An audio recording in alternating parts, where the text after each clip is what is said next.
Welcome back 40 Piners, and thanks for watching my video. So first up, you want to hold the set button for 5 seconds. This brings up the target temperature setting. Set this to what you want your beer to be. Push the button once to bring up the next menu. This is your high differential setting. This setting is for when you want the fridge to come on above your temperature. Don't set it too low because you don't want your compressor of your fridge to be coming on and off constantly. Push the button again. This is cold differential. This is when you want your heat mat to come on below your temperature. Pushing the button again brings up the alarm high. An alarm will sound at a certain temperature that you set here, obviously warning you that your brew is too hot.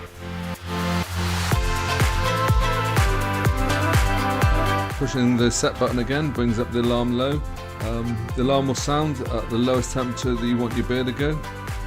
The alarms are pretty loud, so you definitely hear them. Pushing the set button again brings up the compressor delay. These figures here are all in minutes. This will delay the compressor obviously and extend the life of your fridge. Pushing the set button again brings up the calibration setting. You can adjust this if you wish to calibrate the inkbird, but they are really accurate.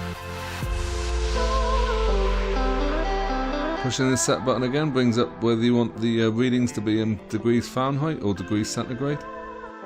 Pushing the set button again brings you back to the target temperature. I'm just going to quickly adjust mine.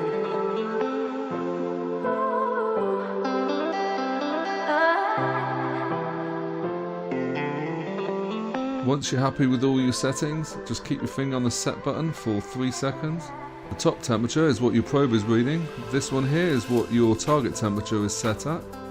The light on the left indicates when your socket for your heating is on, and then the light comes on the right hand side here for when your cooling socket is on.